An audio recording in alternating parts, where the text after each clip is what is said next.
Welcome. This is Radio Pras.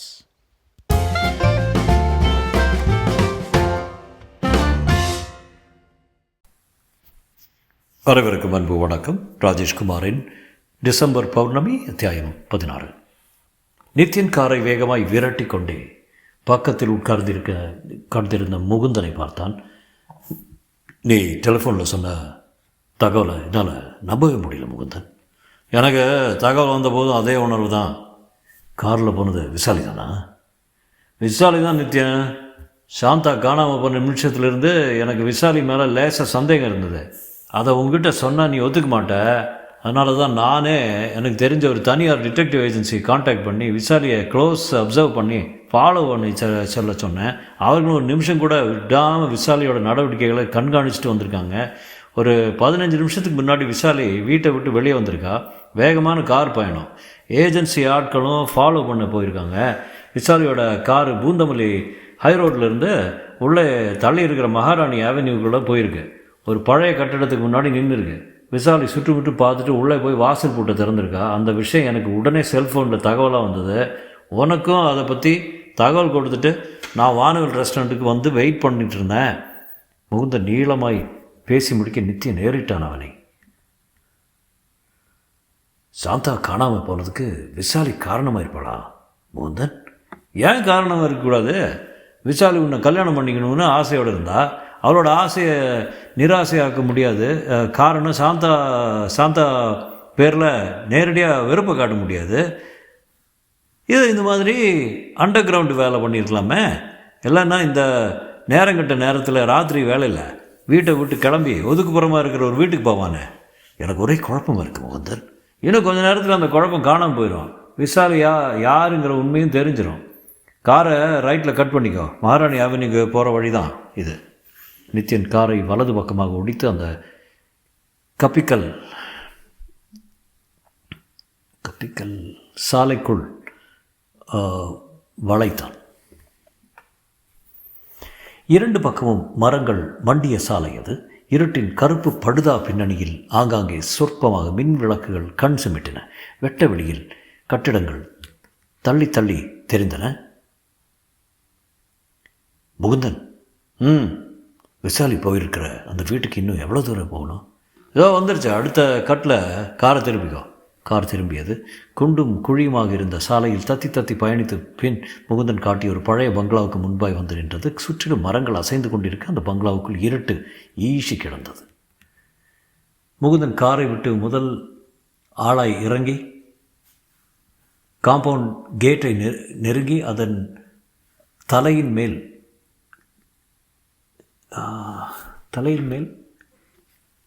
கை வைத்து தள்ளினான். அது சத்தம் காட்டாமல் பின்வாங்கி கொண்டு வழிகாட்டி இருவரும் உள்ளே போனார்கள். போர்ட்டிகோவில் ஒரு அம்பாசடர் கார் இருட்டில் தெரிந்தது. காரை சுற்றி கொண்டு போர்ட்டிகோ படிகளுக்கு வந்தார்கள். முகுந்தன் படிகளில் உயர்ந்து கதவின் மேல் கையை வைத்து மெல்ல தள்ளி பார்த்தான். கதவு எதிர்ப்பு காட்டாமல் திறந்து கொண்டது. உள்ளே பார்வை போக ஹால் முழுவதும் இருட்டு. அந்த இருட்டை கழுவும் முயற்சியில் ஹாலின் மூலை சுவரில் அப்பிருந்த ஒரு 0 வாட் பல்பு மினுங்கி கொண்டிருந்தது. நித்தியன் கிசுகிசுதான். என்ன முகுந்தன், வீடு இப்படி திறந்து போட்டு கிடக்கு? வீட்டில் யாரும் இருக்கிற மாதிரியும் தெரியல. விசாரி இந்த வீட்டுக்குள்ளே தான் நுழைஞ்சாளா? ஆமாம். அப்படின்னா அவங்க ஒவ்வொரு ரூமா பூந்து பார்க்கலாமே சொன்ன முகுந்தன் ஹாலை ஒட்டியிருந்த முதல் அறைக்குள் எட்டி பார்த்தான். அறையில் யாரும் இல்லை. 2வது அறை வெறுமை. 3வது அறை தட்டுமுட்டு சாமான்களால் மூச்சை அடைக்கிற அளவுக்கு நிரம்பி இருந்தது. ஹாலின் கோடியில் இருந்த கடைசி அறைக்கு வந்தார்கள். வெளிப்பக்கம் தாழ் போட்டிருந்தது. கதவை திறக்க உள்ளே நீல நிற 0 வாட்ஸ் வெளிச்சத்தில் ஒரு கட்டிலின் மேல் யாரோ படுத்திருப்பதும் தெரிந்தது. நித்தியன் திகைப்பாய் முகுந்தனை பார்த்தான். யாரது? தெரியல, பக்கத்தில் போய் பார்ப்போமே. மெதுவாய் நடை போட்டு பக்கத்தில் போனார்கள். போர்வையால் போர்த்தப்பட்ட உருவம் பெண் என்று தெரிய நித்தியன் ஆர்வம் தாங்காமல் குறிந்து அந்த பெண்ணின் முகத்தை பார்த்தான். மூளைக்குள் நியாரன்கள் சந்தோஷம் கொண்டிருந்தது. சாந்தா! பரவசமாய் அவளுடைய தலையை தொட்டான் நித்தியன். குரல் நடுங்க மறுபடியும் கூப்பிட்டான். சாந்தா! முகுந்தன் நித்தியனின் தோளை தொட்டான். நித்தியன், சாந்தா மயக்கத்தில் இருக்கான்னு நினைக்கிறேன். நீ அவளை எழுப்பி சுயநினைவு கொண்டு வர முயற்சி பண்ணேன். நான் இந்த பங்களாவை ஒரு அலசி விசாலி எங்கே இருக்கான்னு பார்த்துட்டு வந்துடுறேன். முகுந்தன், பத்திரம், கவலைப்படாத. உங்கள்கிட்ட ரிவால்வர் இருக்கா? இருக்கு, அதை கொண்டா. நித்தியன் தன் இடுப்பை தொட்டு அங்கே மறைவாக இருந்த பிஸ்டலை எடுத்துக்கொண்டான். முகுந்தன் அதை வாங்கி கொண்டு வெளியேற நித்யன் மறுபடி பதட்டமாய் சாந்தாவின் முகம் அருகே குனிந்தான். கன்னத்தை மெல்ல தட்டியபடி குரல் கொடுத்தான். சாந்தா, சாந்தா. எவ்வளவு உசுப்பியும் சாந்தா எழாமல் போகவே அவளுடைய நாசிக்கு பக்கத்தில் புறங்கையை வைத்து பார்த்தான். லேசாய் மூச்சு வந்து கொண்டிருந்தது. மார்புகள் ஸ்லோ மோஷனில் ஏறி தாழ்ந்து கொண்டிருக்க சாந்தாவின் கண்ணிமைகள் மெலிதான நடுக்கம். எத்தனை முறை கூப்பிட்டும் சாந்தா கண் விழிக்காமல் போகவே முகுந்தரை பார்ப்பதற்காக அறையை விட்டு வெளியே வந்து ஹாலை எட்டி பார்த்தான். நித்யன் முகம் மாறி லேசான அதிர்ச்சிக்கு உட்பட்டான். முகுந்தன் ஹாலின் நடுவே போடப்பட்டிருந்த சோஃபாவுக்கு மையமாய் சாய்ந்து கால் மேல் கால் போட்டபடி சிகரெட் ஒன்றை சாவதானமாக போய்த்து கொண்டிருந்தான். மடியில் பிஸ்டல். ஹாலின் வாசல் பக்கம் கதவு இப்போது இறுக்கமாக சாத்தப்பட்டிருந்தது. நித்தியை பார்த்ததும் முகுந்தன் புகை கசியும் வாயோடு புன்னகைத்தான். சன்னமான குரல் கேட்டான். நான் நித்யன். சாந்தா கண் முழிச்சு பார்க்கலையா? அவள் கண் முழிச்சு பார்க்க இன்னொரு 4 மணி நேரம் இருக்குது. இப்போ அவள் உடம்பை நெருப்பே சுட்டாலும் சரி வலி தெரியாது. செடட்டிவ் மருந்து 4-5 டோஸ் போயிருக்கு உள்ள. முகுந்தன் பேசிக்கொண்டே போக அவனை பயமாக பார்த்தான் Nithyan. Police station inspector Kumaran நிலை கொள்ளாமல் நடைபோட்டு கொண்டிருக்க எதிரே சப் இன்ஸ்பெக்டர் ஜோசப் குமரன் புலம்பினார். இந்த ராத்திரி நேரத்தில் நித்யன் யாரை பார்க்குறதுக்காக காரை எடுத்துக்கிட்டு போனான்னு தெரியலையே. கையில் துப்பாக்கி வர எடுத்துகிட்டு போயிருக்கான். நாளைக்கு பொழுது விடியும் போது என்ன ஷாக் நியூஸ் கிடைக்குமோ தெரியல. சார், நித்யன் பயணம் பண்ணது மாருதி கார் தானே? ஆமாம். டிராஃபிக் கண்ட்ரோலுக்கு தகவல் கொடுத்தீங்களா சார்? தகவல் கொடுத்தேன். பட் அவங்களால ட்ரேஸ் பண்ண முடியல. கார் அதுக்குள்ளே போக வேண்டிய இடம் போய் சேர்ந்துருக்கணும். இப்போ என்ன சார் பண்ணுறது புரியல. பட் ஒரு விஷயம் நிச்சயம், நாளை காலையில் ஸ்டேஷனுக்கு வரும்போது நமக்காக ஒரு மோசமான செய்தி டெலிஃபோனில் காத்துட்ருக்கோம். நித்யன் முகுந்தனை பயமாய் பார்த்தபடி கேட்டான். முகுந்தன், உன்னோட பேச்சும் சரி நடத்தையும் சரி எல்லாமே வித்தியாசமாக இருக்குது. விசாரி எங்க? இது யாரோட பங்களா? சாந்தாவை எதுக்காக இங்கே கொண்டு வந்து? முகுந்தன் கையமர்த்தினான். இப்படி ஒட்டுமொத்தமாக கேள்விகளை கேட்டால் எப்படி பதில் சொல்ல முடியும் நித்யன்? உன்னோட முதல் கேள்வி என்ன, விசாலி எங்கே? விசாலிக்கும் இப்போ நடந்துக்கிட்டு இருக்க சம்பவங்களுக்கும் எந்த விதமான சம்பந்தமும் இல்லை.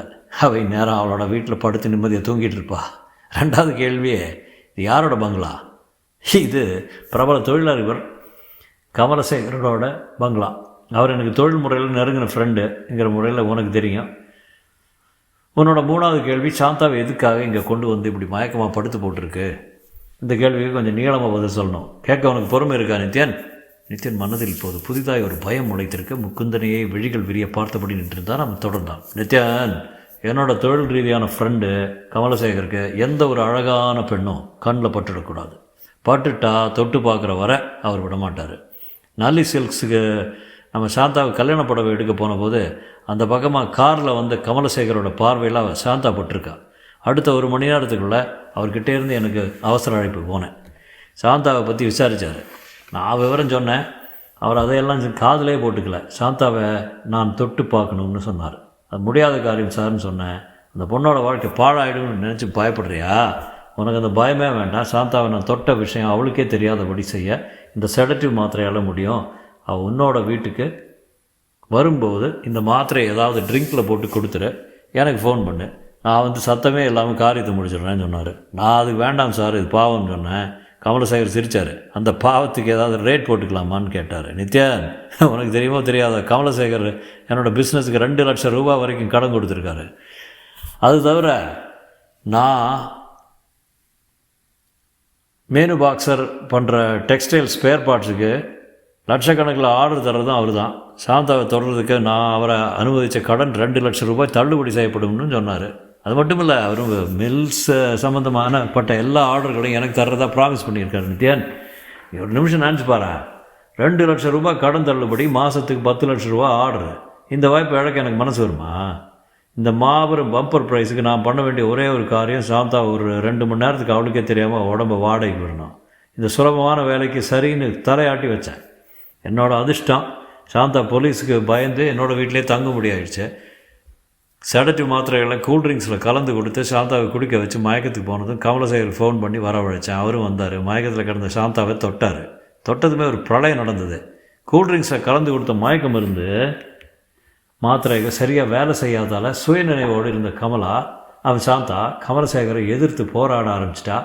போராட்டத்தோட விளைவு, சாந்தா தன் கைக்கு கிடைச்ச பித்தளை ஃப்ளவர் வாஷ்னால் கமலசேகரன் பின்னந்தலையில் ஒரு போர்டு போட்டால் ரத்த சேதம் அதிகமாகி ஆள் இப்போ தலையில் பேண்டேஜ் கட்டோட வீட்டில் ரெஸ்ட்டில் இருக்கார்.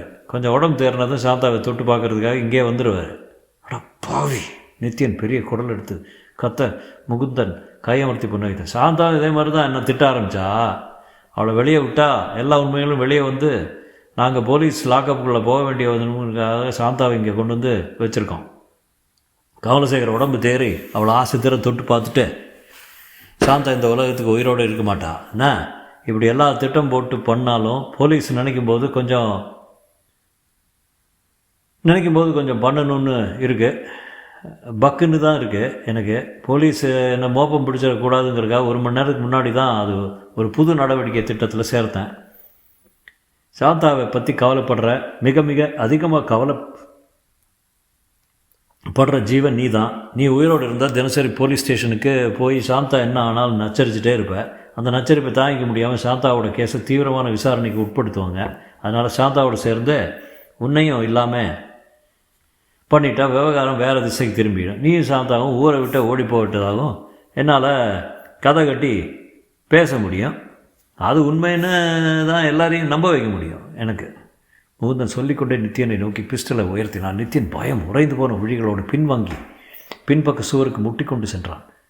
சாரி நித்யன், உயிர் காப்பான் தோழன்னு பொதுவாக சொல்லுவாங்க. நம்ம விஷயத்தில் உயிர் எடுப்பான் தோழன்னு ஆயிடுச்சு. எனக்கு வேறு வழி இல்லை நித்யன். போலீஸ் கிட்டேருந்து நான் தப்பிக்கணும்னா உன்னையும் சாந்தாவை இந்த உலகத்தை விட்டு துரத்தியே ஆகணும். உன்னை இன்றைக்கி அனுப்பி விடுறேன். 2 நாள் கழித்து கமலசேகர் சாந்தாவை தொட்டு முடித்ததும் அவளையும் உன்னோட இடத்துக்கே அனுப்பி வைக்கிறேண்ணே. உங்கள் 2 பேர் உடம்பையும் கச்சிதமாக டிஸ்போஸ் பண்ணி சாம்பலாக கமலசேகரோட உரக்க கம்பெனி ரெடியாகவே இருக்குது. மறுபடியும் சாரி நித்யன், உன்னை இப்போ சுட போகிறேன். பயமாக இருந்தால் கண்ண முடிக்கா. முகுந்தன் பிஸ்டலை உயர்த்தி நித்யனை குறிவார்த்த வினாடி மணிக்கட்டில் பலமாய் ஒரு அடி விழ பிஸ்டல் தெரித்து பக்கத்து சோஃபாவில் விழுந்தது. முகுந்தன் அதிர்ச்சியோடு திரும்பி பார்க்க அந்த 2 பேர் தெரிந்தார்கள். சம்மர் கிராப்பில் உயரமாய் சிவப்பாய் தாட்டியாய் இருந்தார்கள் இளைஞர்கள். ஒருவன் கையில் ஸ்டீல் ராடும் இன்னொருவன் கையில் ரிவால்வரும் தெரிந்தது. ரிவால்வர் பேர் வழி முகுந்தனை கோழி குஞ்சாய் அழுத்தி கொள்ள ஸ்டீல் ராடு பேர் வழி நித்யனை நோக்கி போனான். ஒரு புன்னகையோடு தோளில் கையை வைத்தான். நல்ல ஆங்கிலத்தில் பேசினான். மிஸ்டர் நித்யன், நானும் என்னோடு வந்த அந்த நபரும் போலீஸ் டிபார்ட்மெண்ட் ஆசாமிங்க. இன்னும் குறிப்பாக சொல்ல போனால் போதை மருந்து ஒழிப்பு பிரிவை சேர்ந்த அதிகாரிகள். போதை மருந்து விவகாரத்தில் ஏர்போர்ட்டில் கைது செய்யப்பட்ட நீங்கள் கோர்ட்டில் தண்டனை பெற்று 1 வருஷம் முன்பே மும்பை சிறையில் இருந்து விட்டு சில நாட்களுக்கு முன் விடுதலையாகி சென்னை வந்தீங்க. எங்கள் டிபார்ட்மெண்ட் சட்டத்திட்டப்படி போதை மருந்து கேஸில் தண்டனை அடைந்து விடுதலையாகும் எந்த ஒரு நபரையும் ஒரு 6 மாத காலத்துக்கு க்ளோஸாக ஃபாலோ பண்ணோம். அந்த நபர்களை கண்காணிப்பது வழக்கம். மும்பை சிறையிலிருந்து விடுதலையான உங்களையும் கடந்த சில தினங்களாக நானும் இருவரும் மாறி மாறி 24 மணி நேரம் கண்காணித்து வந்தோம். இன்றைக்கு நள்ளிரவில் நீங்கள் கார் எடுத்து கொண்டு வேகமாக கிளம்பியது. நாங்களும் உங்களை பின்தொடர்ந்தோம். இந்த பங்களாவுக்கு வந்தோம். தமிழ் மொழி எங்களுக்கு புரியாவிட்டாலும் நீங்கள் ஏதோ ஒரு ஆபத்தில் மாட்டியிருப்பது தெரிந்தது. அதனால தான் உங்களை சுட முயன்ற உங்கள் நண்பரை நமடைக்கணும். நித்யன் கண்களில் நன்றி பளபளத்தது. Thank you very much sir. இந்த இக்கட்டான நிலைமையில் வந்து காப்பாற்றி உங்களுக்கு என்னுடைய நன்றி. உங்களுடைய எல்லா விஷயத்தையும் சொல்வதற்கு முன்பாக இன்ஸ்பெக்டர் குமரனுக்கு தகவல் தெரிவிக்கணும். ஏதோ செல்ஃபோன் நீங்களே தகவல் சரி கொடுத்துருங்க. அந்த அதிகாரி செல்ஃபோனை நீட்ட நித்யன் வாங்கி டயலில் எண்களை தட்ட ஆரம்பித்தான். கனமான ரோஜா மாலைகளில் நிரம்பியிருந்தார்கள் நித்யனும் சாந்தாவும். காலையில் கோயிலில் எளிமையாக கல்யாணத்தை முடித்து கொண்ட பின் ஹோட்டல் ரெசிடென்சி ரூஃப் கார்டனில் ரிசப்ஷன். ஆர்கெஸ்ட்ரா மூலையில் வாசித்து கொண்டிருக்க நண்பர்களும் உறவினர்களுமாக சுமார் 100 பேர் சந்தோஷ முகங்களோடு வளைய வந்தார்கள். ருத்ரமூர்த்தி வாசல் நின்று ரிசப்ஷனுக்கு வருகிறவர்களை வரவேற்றுக் கொண்டிருந்தார். விசாலி வாய்கொள்ளா சிரிப்போடு வந்து ஒரு பெரிய பொக்கே 2 பேர் கைகளில் திணித்து விட்டு சொன்னான். நித்யன், ஒரு சின்ன கோரிக்கை. என்ன? இது டிசம்பர் மாதம் பௌர்ணமி நாள். அடுத்த வருஷம் டிசம்பர் மாதம் பௌர்ணமி நாள் அன்றைக்கி உங்களை பார்க்கும்போது கையில் ஒரு ஜூனியர் நித்யன் ஜூனியர் சாந்தாவோ இருக்கணும். நித்யன் புன்னகைத்தான். கோரிக்கை பரிசீலிக்கப்பட்டு இன்று இரவு முதலே நடைமுறைக்கு வரும். சாந்தா வெட்கத்தோடு நித்யனின் விழாவில் குத்திவிட்டு என்னங்க நீங்கள் சிறுங்க விசாலி வாய்விட்டு சிரித்தார். விசாலியின் அந்த சிரிப்பில் மெல்லிய சோகம் புதைந்து இருந்தது என்பது அங்கிருந்த யாருக்குமே தெரிய வாய்ப்பில்லை, நித்யன் உட்பட. முற்றும்.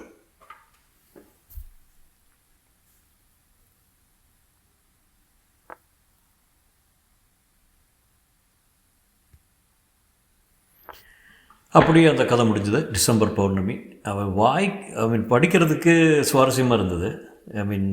என்ன ஒரு சிம்பிள் ஸ்டோரி தான், நத்திங் மேஜர். இது ஒரு கல்யாண கேஸு, சம் ரொம்ப ரொம்ப சிம்பிள் கதை. பட் இந்த நடை நல்லா இருந்தது. ஆக்சுவலி ஒரு சிம்பிள் நடை.